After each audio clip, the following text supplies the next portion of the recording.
So sa mga nagbabalak magpa-tattoo pero ayaw na masyadong halata, simplihan natin yan. Subukan ng tattoo trend na kung tawagin ay white ink tattoo. Ano nga ba ang kaibahan yan mula sa ating nakasanayan? Well, alamin natin mula kay Ryan Bones Dizon, isang white ink, actually isang tattoo artist from Lost Bones Tattoo. Hi! Good morning, Ryan! Or Thank you Bones po. na lang pala, Bones. Okay, Bones, Thank ano you. nga ba ang white ink tattoo?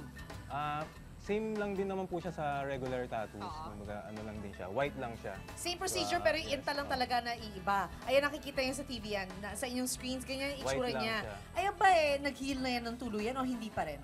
Ano lang po yan bago lang din kasi. Bago lang din, kaya nakikita may pula-pula pa ng konti, no? Pero saan ba karaniwang nilalagay yung white ink tattoo? At saka meron ba itong binabagayang kulay? Kunyari, ako, maputi ako. Do you recommend na mag-white Sa- ink tattoo ako? Pwede naman po, pwede naman. Pero yun nga lang po, pagka tumagal, medyo parang ano lang siya, parang sugat Parang lang. sugat lang. So mas maganda siya siguro sa mga morena. Pwede rin po, Para mas kita angat na talaga angat. agad. Ah, Kita okay.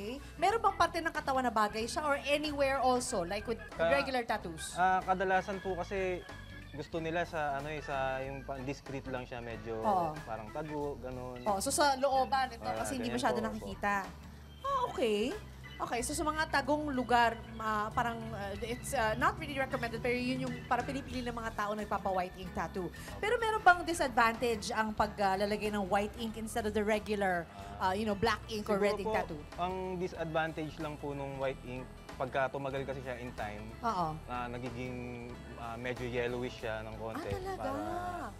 Parang Okay. parang pong sugat, parang ganun. Ayan, pag nakita nyo sa inyong TV screens right now, parang siyang lifted, di ba? Parang nga siyang nagiging sugat lang, which is, wow, actually maganda pa rin siya. Pero Yes, magkano opo. nga pala ang pagpapa-white ink tattoo?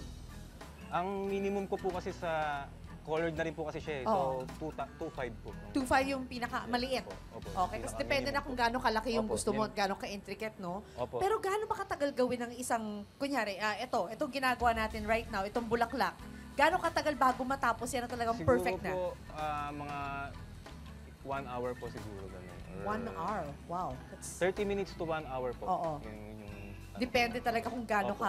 kalaki, ka-intricate talaga. Pero mas mahal ba yung white ink tattoo compared to the regular tattoos? Kasi because of the ink that you're using, is Hindi there a naman difference po. in price? Hindi naman po kasi ano lang din siya talagang ginagamit din siya talaga na ink for tattoo talaga. So Oo. hindi siya iba dun sa So basically, it's the same as everything else. It's like the ink lang talaga ang nagbago. Opo. Alright. Okay. So itong white ink tattoo mo, talagang you prefer this over the others or mas gusto mo mix-mix sila? Mix-mix pa rin po. Pero kasi, for me, okay lang din naman kung white. Kasi parang nag-explore ka rin, hindi lang sa color. See, you can explore. You can explore with the colors, you can explore with the designs, di ba? Nakikita yun ng magaganda ng mga tattoos nila. Isa yata Star Wars fan pa. Or thank you so much. Permanente na yan, ha? Thank you very much, Bones. Thank you. Salamat po. Salamat. Ayan, sige. Mamaya. Wala lang. Titingin lang ako sa'yo.